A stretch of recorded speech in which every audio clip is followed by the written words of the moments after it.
live in Banjul, broadcasting for viewers in the Gambia and around the world. This is GRTS News at 2000 hours. And in our top stories this evening, deputies at the National Assembly adopts the National Accreditation and Quality Assurance Authority Bill 2021 after a thorough scrutiny. Farmers in the Upper River region benefits from a 5-year project designed to revive and improve rice production. Plus, the Gambia Armed Forces promotes 70 men to various ranks at a ceremony held at the Defense Headquarters. And in sports, the red carpet rolls out for the Scorpions as the AFCON-bound team made a triumphant return home. Elsewhere, the Suez Canal reopens for the global trade after the giant container ship that blocked the vital waterway is set free. These and many other stories coming ahead with the news. I'm by Ibrahim Cham.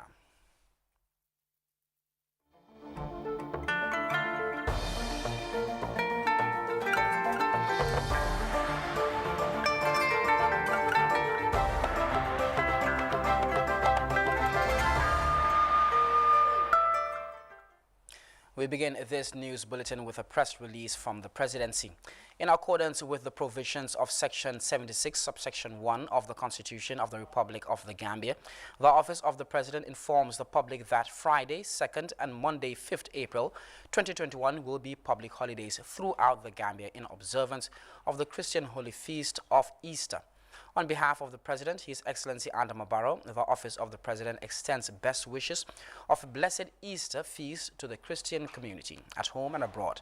As the Gambia continues to fight against the global coronavirus pandemic, Christians are urged to continue praying for the country, those who have lost their lives from the virus or who have been infected. Everyone is reminded that adhering to the COVID-19 safety guidelines could save lives. The release concludes. To some legislative matters now, where the National Accreditation and Quality Assurance Authority Bill 2021 was scrutinized and considered during Tuesday's plenary sessions at the National Assembly. The Petroleum Commission Bill, which was also due for consideration, has been referred to a special committee for amendments and now awaits its third reading in Parliament. Here's an excerpt. The first was the Petroleum Bill, which was at the consideration stage earlier. That was last week. But because of some outstanding issues, it was adjourned for reconsideration, and today we dealt with the consideration. There were 3 issues that we suspended, and today we considered them, and they were able to be passed. And then after that, we had the NACA bill, which is currently under consideration, and this is about the National Accreditation and Quality Assurance Authority. They have come up with a new bill to enhance the capacity of the institution and that, to ensure that it operates effectively and efficiently as far as the regulation of the tertiary education sector is concerned.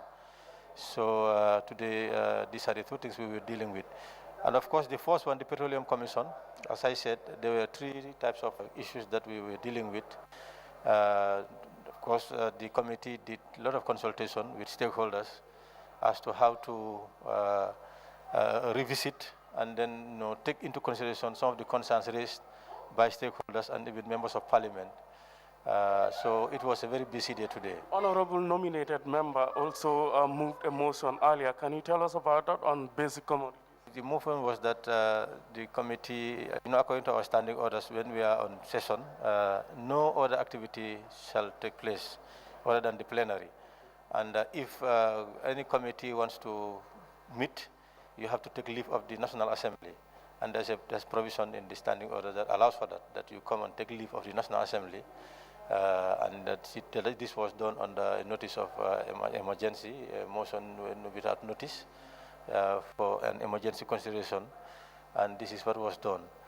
For the committee to be allowed to meet whilst we are on session. So tomorrow, I think they want to meet tomorrow. And as you know, the session is still on. The schedule is that the first ordinary session is going to end on Thursday, the 31st of March. So if there's any other meeting taking place by any committee, it has to take leave of the National Assembly, and that is what has happened. The National Assembly member for Banjul North, Honorable Usman Silla, there talking to GRTS's Samuel Ba. Away from that, a 5-year project meant to revive rice production in the country is underway in the Upper River region. The project is funded by the African Development Bank and the Gambia government, aimed at promoting rice production and productivity. The project officials has recently embarked on a assessment visit to the rice fields in Damfa-Kunda, where student farmers are working on the nursery beds and transplanting rice. Our URR correspondent, Seydou Kamara, accompanied the officials to the fields and now finds in this report. Is aimed at revitalizing rice production in the country, focusing mainly on Rolex 6 and Nariga, in order to enhance its production and productivity, as well as reduce rice importation in the country. The project comprises of 2 components of production, the Farmer Field School and the Farmers Business School. According to officials, the 2 components enhances education in training young farmers to increase rice production and productivity.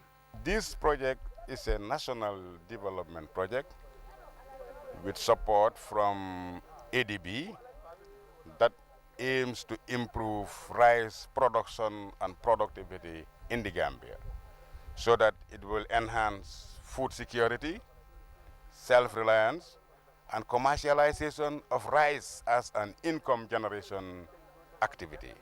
Instead of only rice production for consumption, we want to encourage rice production for both consumption and commercialization. For Ansu Sise, the farm in Damfa-Kunda engaged the farmers in rice irrigation cultivation. Through these farmer field schools, we will train them production techniques. Like in Damfa-Kunda, we have 2 farmer field schools. And these farmer field schools each have a plot. That plot is the classroom. We do our learning practically on the ground.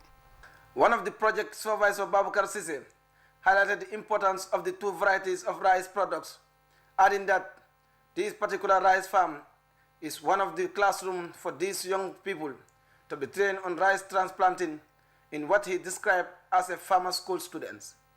Our purpose of coming here, we are here today for transplanting for rice, the variety called Orlock 6.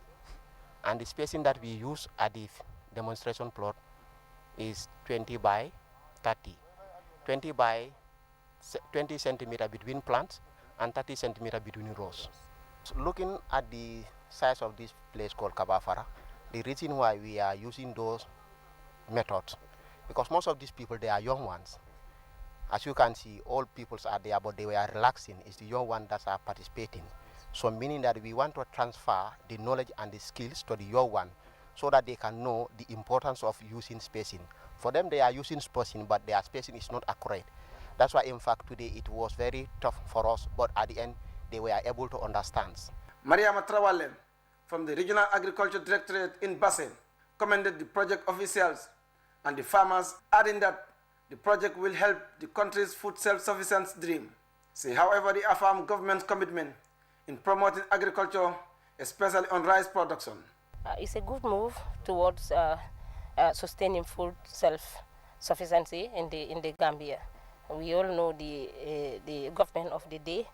Today, their real focus is today on rice production. As you can see it today, the department or the Ministry of Agriculture, under the project itself, they have provided seed and fertilizer for the farmers in Damfa-Kunda. All this is geared towards sustaining food self in this country. Agriculture expert Samba John highlighted the importance of reviving rice production to enhance its productivity in the country. And if you look at in the Gambia, the amount of rice we imported is very high. So definitely we want to reduce the importation of rice in this country. And that is why we are trying to promote these varieties, that is Orlock 6 and Nereka L19, to the community so that they can increase production and productivity. With the implementation of this rice value production, officials are optimistic of a successful rice project to help reduce rice importation in the country. According to officials, the farming system adopted to implement this project is aimed at promoting rice irrigation farming, thus demonstrating its techniques from nursery to transplanting stage. Seydou Kamara, reporting for GRTS News from Basse Upper River Region. More witnesses continue to testify before the Truth, Reconciliation and Reparations Commission as they probe into alleged human rights abuses during the 22-year rule of the former regime. Kajata Juara has more details on Tuesday's sittings. Senior private legal practitioners Nene Cham and Lamin Kemboj Tuesday appeared before the Truth Commission to explain the judicial system during the 22-year rule of former President Jammeh. Lead counsel Esa Fall asked witness Nene Cham how often they were denied access to their clients and the delays it caused to the court cases. I've had officers, because some of us had good relations with some of the police officers, and they would tell you, really, I want to help you, I want to give you access to your client, but I can't, I have orders not to. Because they would always say we're still investigating. And they considered giving the lawyer access as, interference. In her testimony, lawyer Nene Cham explained that some of her clients complained and alleged torture from the police officers during their detention.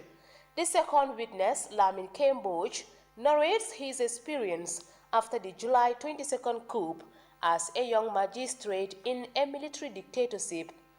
I started in May, and then June, July, there was this coup d'etat. And soon after, in August, the foreign team was arrested and brought before me as a young magistrate to try them. I can safely say that was the first major impact on the civic society. Wole mukuba foloti meye kusoto jama mulu la karola banko kanjang. Because that was the first major case that came before the courts after the coup d'etat, and it was very tense situation. Why would you say it was tense? Yeah, because the atmosphere was just not yet ripe for those kind of cases. Because the coup d'etat just happened I think 2 weeks after. There was a ban on publication of newspapers, and the foreigner refused to stop. He ascertained that the atmosphere at the time was not favorable for legal practitioner. Reporting for GRTS News, I am Khadija Tujuara. The Gambia Armed Forces has promoted 70 men of its personnel to various ranks for their hard work, dedication and sacrifice to duty. A colorful ceremony which was held at the Defense Headquarters in Banjul was graced by the Deputy Chief of Defense Staff and other senior officers of the Army. Baba Silla has details in this report.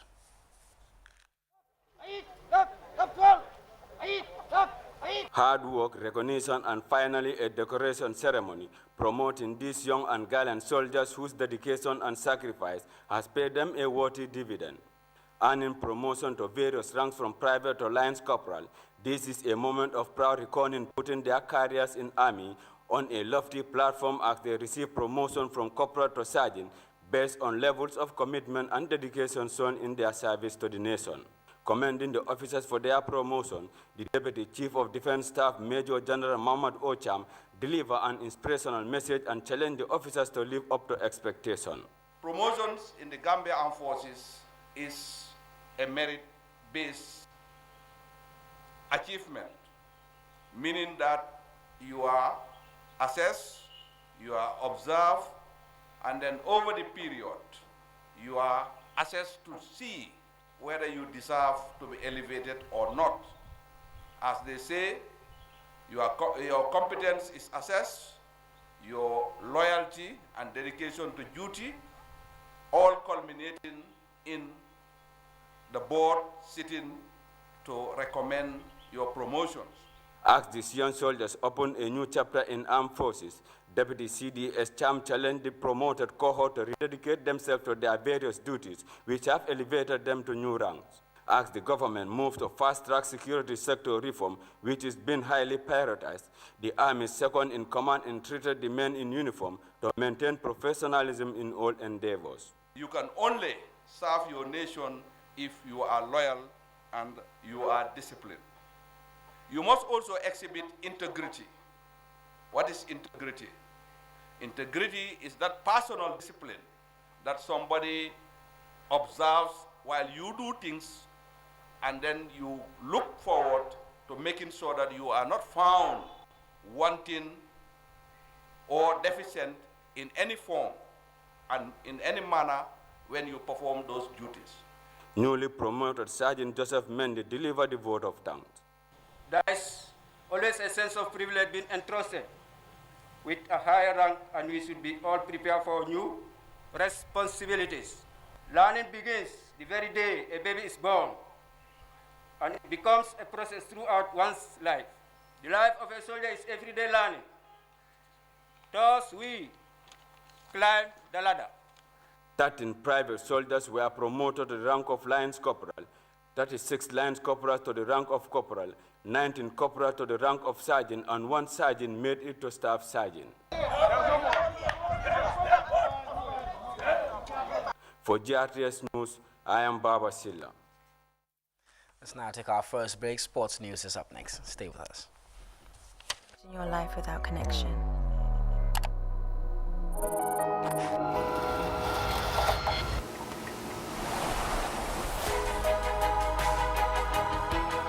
Every change comes with new challenges and opportunities. So now is the time for a new normal, new habits, new ways of communicating your love, needs, and ambitions. AfriCell makes it possible.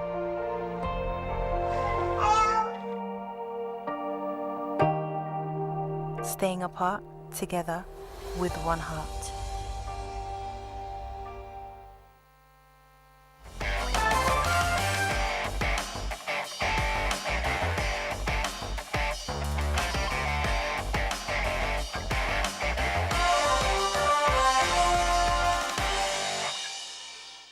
Welcome back. The gallant Scorpions of the Gambia made a triumphant return to the country from the DR Congo Tuesday morning. The 2021 AFCON-bound Scorpions were treated to a red carpet treatment upon arrival at the Banjul International Airport. The red carpet was rolled out for the team in recognition of the historic qualification of the African Cup of Nations. GRTS Sports captured the moment.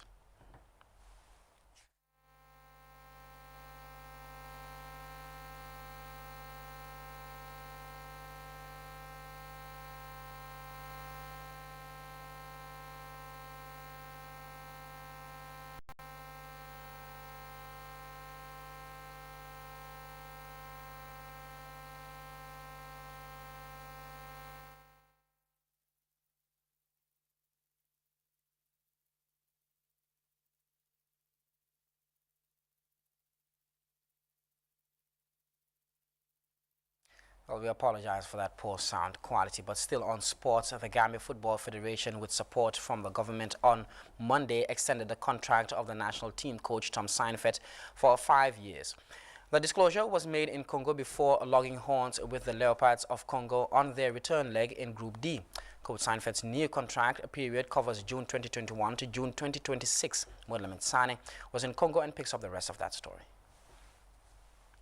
For Tom Seinfeld, just days after presiding over a historic day in Gambian football, the Belgian has been rewarded a lengthy contract on a day he celebrates his 48th year birthday.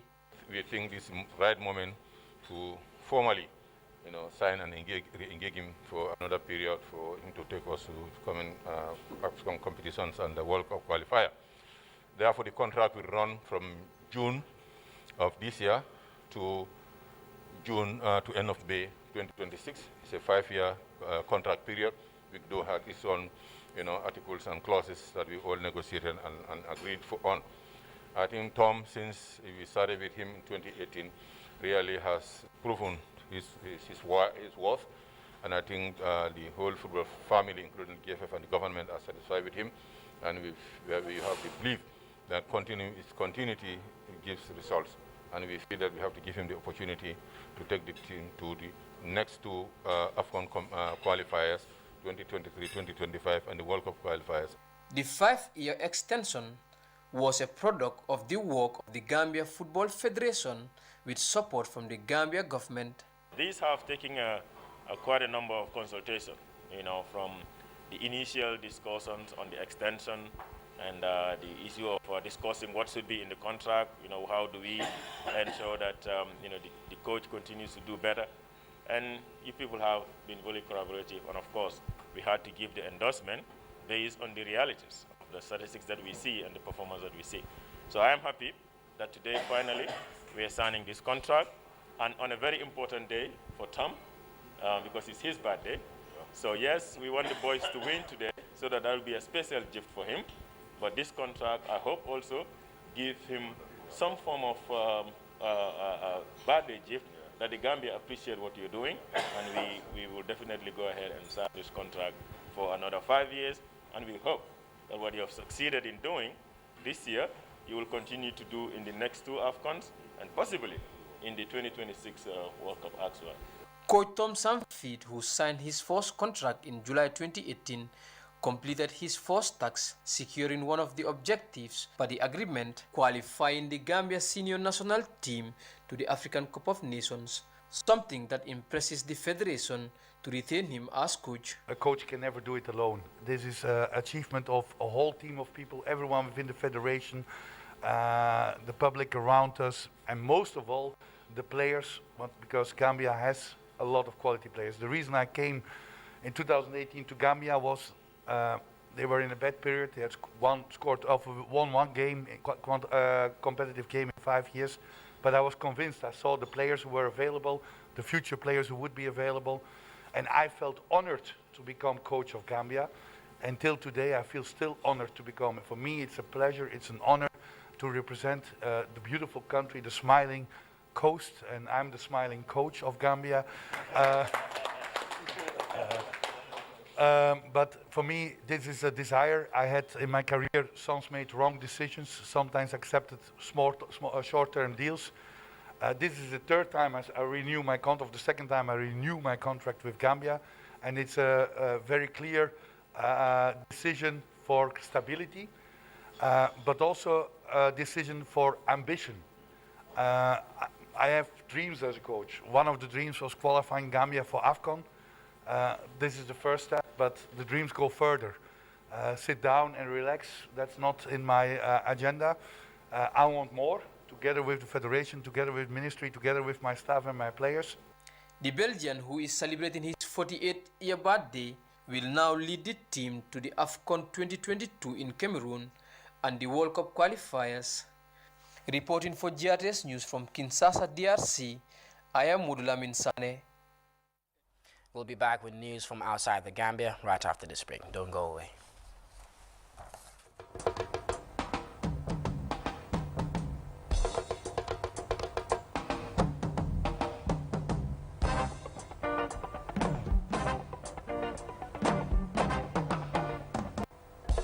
Trade is flowing to the Suez Canal again. Engineers have finally managed to free the huge container ship blocking the vital waterway as tugboats pulled the vessel off a sandbank, allowing it to float. The halted traffic from both directions for nearly a week. 10% of global trade passes through the canal in Egypt every day. More in this DWTV report. Just look at it go. After bringing one of the world's most important waterways to a standstill, the 400-meter-long ship is moving along at 1.5 knots. The salvage team did an excellent job. We were in a real critical situation when it was touching on both banks, and there was real risk of cracking in the center of the ship. But the game entirely changed once they got that stern free and were able to pivot it back parallel to the canal. Pressure on rescue workers had been mounting as the maritime traffic jam grew to over 400 ships. Suppliers had to decide whether to wait indefinitely or sail an additional 7,000 kilometers around the African continent. For now, they can breathe a sigh of relief, but questions remain. What I think this probably goes to show is the fragility, perhaps, of the global supply chain. I mean, this is a very significant maritime artery, one of only 2 major canals in the world that operate in this way in terms of moving ships from one ocean to another.